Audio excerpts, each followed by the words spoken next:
Welcome to golden diary. നമ്മൾ ഇന്നിവിടെ ഉണ്ടാക്കാൻ പോകുന്നത് ചെമ്മീൻ മാങ്ങാ കറിയാണ്. ചെമ്മീനും മാങ്ങയും തേങ്ങയും ചേർത്തുണ്ടാക്കുന്ന നല്ലൊരു ടേസ്റ്റിയായ കറിയാണ് നമ്മൾ ഉണ്ടാക്കാൻ പോകുന്നത്. ക്ലീൻ ചെയ്ത് 1/2 കിലോ ചെമ്മീനാണ് ഇന്നിവിടെ എടുത്തിരിക്കുന്നത്. ഇതിലേക്ക് 1/2 ടേബിൾ സ്പൂൺ മുളക് പൊടി, 1/2 ടീസ്പൂൺ മഞ്ഞൾപ്പൊടി, 1/4 ഗ്ലാസ് വെള്ളം എന്നിവ ചേർത്ത് തിളപ്പിക്കണം. ഇതിലേക്ക് 1/2 ടീസ്പൂൺ ഉപ്പിട്ട് കൊടുക്കണം. എല്ലാം കൂടെ ചേർത്ത് വേണം നമുക്കിത് തിളപ്പിക്കാൻ.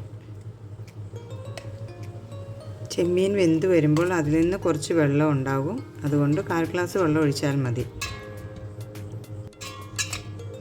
മുളക് പൊടിയൊക്കെ നന്നായിട്ട് മിക്സ് ആകാൻ വേണ്ടി നന്നായിട്ട് ഇടയ്ക്കൊന്ന് ഇളക്കി കൊടുക്കുക. ഫുൾ ഫ്ലെയിമിലിട്ട് തന്നെ വേണം തിളപ്പിക്കാൻ. ഇത് അടുക്കി പിടിക്കാതിരിക്കാൻ വേണ്ടി 1/2 ടീസ്പൂൺ വെളിച്ചെണ്ണ ചേർത്ത് കൊടുക്കാം. എന്നിട്ട് നന്നായി തിളപ്പിക്കുക. ഇതിലേക്ക് ചേർക്കുന്നതിന് വേണ്ടി സ്ലൈസായി അരിഞ്ഞ ഒരു മാങ്ങയാണ് എടുത്തിരിക്കുന്നത്. ചെമ്മീൻ നന്നായി വെന്തിട്ടുണ്ട്. ജസ്റ്റ് ഒന്ന് ഇളക്കി നോക്കിയതിന് ശേഷം നമ്മൾക്ക് മാങ്ങ ഇട്ട് കൊടുക്കാം.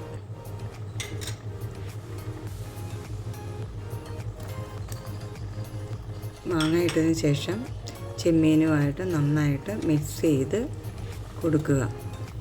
നന്നായി അരപ്പ് മാങ്ങയിലും ചെമ്മീനിലും എല്ലാം പിടിക്കണം. അതിന് വേണ്ടിയിട്ട് എല്ലാം നന്നായിട്ട് ഇളക്കി യോജിപ്പിക്കുക. ഫ്ലെയിം ഒന്ന് കുറച്ച് വെച്ച് മൂടി വെച്ച് വേവിക്കുക. ഇതിൻ്റെ അരപ്പ് തയ്യാറാക്കുന്നതിന് വേണ്ടി 1/2 കപ്പ് തേങ്ങ, 15 ഉള്ളി, 10 അല്ലി വെളുത്തുള്ളി, 2 ലീഫ് കറിവേപ്പില ഇവയെല്ലാം നമുക്ക് മിക്സിയിലോട്ട് ചേർത്ത് കൊടുക്കാം.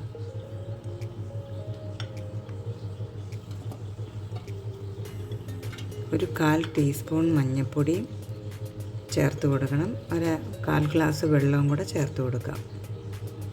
എല്ലാം കൂടെ ചേർത്ത് നന്നായിട്ട് അരച്ച് വയ്ക്കണം.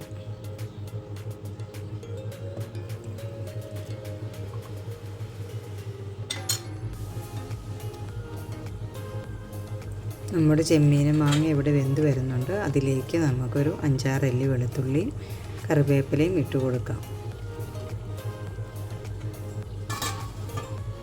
നമ്മുടെ ചെമ്മീൻ ഇവിടെ നന്നായിട്ട് വെന്ത് വന്നിട്ടുണ്ട്. അതിലേക്ക് നമ്മൾക്ക് അരപ്പ് ചേർത്ത് കൊടുക്കാം.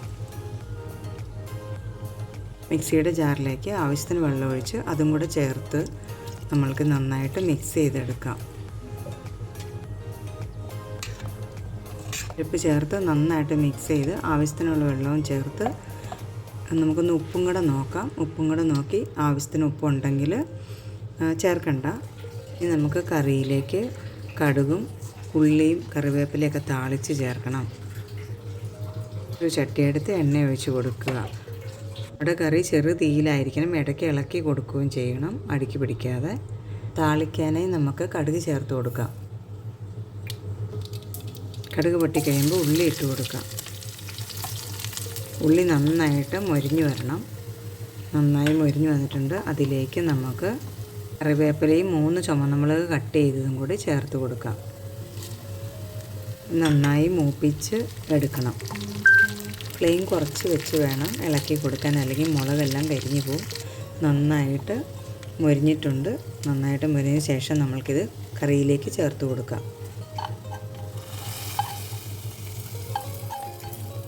കറിയിലോട്ട് ചേർത്ത് നന്നായിട്ട് തിളയ്ക്കണം.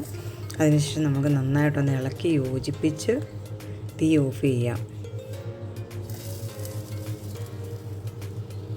ഫ്ലെയിം ഓഫ് ചെയ്തതിന് ശേഷം അല്പം നേരം കൂടെ ഇത് ഇളക്കി കൊടുക്കണം. നമ്മുടെ കറി ഇവിടെ റെഡിയായി കഴിഞ്ഞു. ഈ വീഡിയോ നിങ്ങൾക്ക് ഇഷ്ടപ്പെട്ടെന്ന് കരുതുന്നു. എന്തെങ്കിലും അഭിപ്രായങ്ങളുണ്ടെങ്കിൽ നിങ്ങൾ കമൻറ്റ് ബോക്സിൽ അറിയിക്കണം. അപ്പോൾ നമ്മൾക്ക് അടുത്ത വീഡിയോയിൽ കാണാം. ബായ്.